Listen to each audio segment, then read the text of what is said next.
The Battle of Beirut was a naval battle off the coast of Beirut during the Italo-Turkish War. Italian fears that the Ottoman naval forces at Beirut could be used to threaten the approach to the Suez Canal led the Italian military to order the destruction of the Ottoman naval presence in the area. On 24 February 1912, 2 Italian armoured cruisers attacked and sank an Ottoman casemate corvette and 6 lighters, retired, then returned and sank an Ottoman torpedo boat. As a result of the battle, all Ottoman naval forces in the region were annihilated, thus ensuring the approaches to the Suez Canal were open to the Italians. Besides the naval losses, the city of Beirut itself suffered significant damage from the Italian warships. Background: during the Italo-Turkish War, the Italian military feared that Ottoman naval forces in the Mediterranean would stage raid on the Italian supply and troop ships headed for Italian East Africa. In order to prevent such a raid, Rear Admiral Paolo Thundi Revel was ordered to clear the harbour of Beirut of what Ottoman naval vessels he might find there.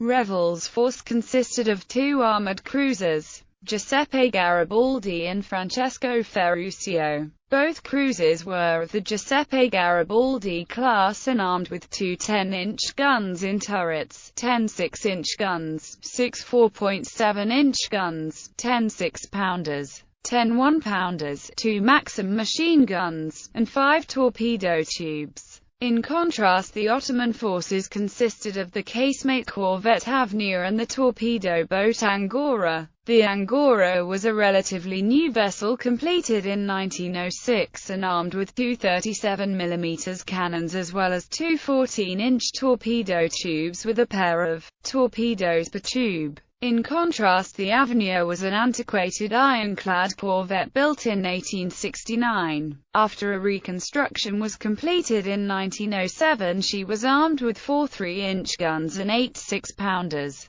In addition to her cannon, she was also armed with a single 14-inch torpedo tube. Thus the Ottoman force was entirely outgunned by the Italians, giving them a severe disadvantage in the looming battle. The 2 Italian cruisers approached the harbour and fired a blank shot at the Ottoman vessels lying there. Upon sighting the Italian ships, the Ottoman commander on the Avenir sent out a launch under a flag of truce to communicate with the enemy. While negotiating, the Ottoman commander ordered the Angora to position itself near the harbour's mole. At 7:30, Admiral Revel ordered the Ottoman launch to return with an ultimatum addressed to the Wali of Beirut informing him to surrender his 2 warships by 900. The message was received by the Wali at 8:30. The Wali was in the process of issuing an order of surrender, but this was not received by the Italians by the deadline. Accordingly, at 900, the Italians began their attack on the Ottoman ships in the harbour. At a distance of 6,000 meters, the Italians opened fire upon the Ottoman corvette.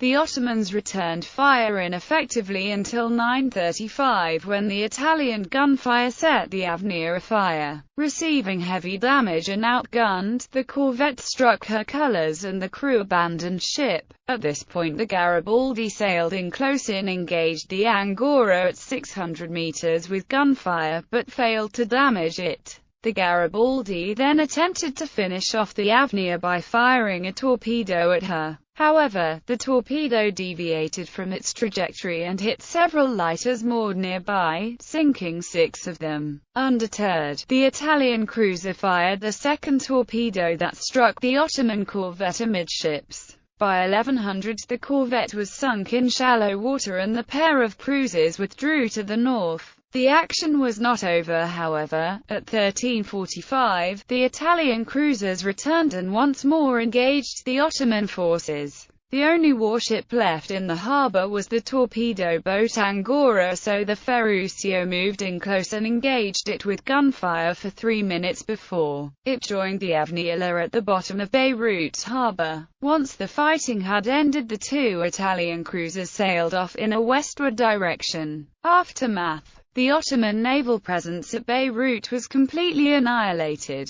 removing the only Turkish naval threat to Italian transports in the area and giving the Italians complete naval dominance of the southern Mediterranean Sea for the rest of the war. Casualties on the Ottoman side were heavy. Both Ottoman warships were sunk, with the Avenir alone taking 58 killed and 108 wounded. In contrast, the Italian ships not only took no casualties but no direct hits from the Ottoman warships as well. The damage was not restricted to the Ottoman naval vessels present at Beirut, as the city took heavy damage as well. Stray shots from the cruisers decimated the city. Fires broke out as a direct result of the stray gunfire, destroying several banks and part of the city's customs house as well as other buildings. Combined from the fires and shelling, 66 civilians were killed in the city along with hundreds of others wounded. As retribution for the Italian actions at Beirut, 4 days after the battle, the Central Ottoman government ordered the Wilayates of Beirut, Aleppo, and Damascus to expel all Italian citizens from their jurisdictions, resulting in the deportation of over 60,000 Italians from the region. Despite the retaliatory expulsion of Italian citizens from the area, the battle gave the Italian forces complete naval superiority in the approaches to the Suez Canal, and Italian forces in Eritrea could now be reinforced without hesitation, eliminating much of the Ottoman threat to the region. Thus the battle was both a strategic and tactical Italian victory.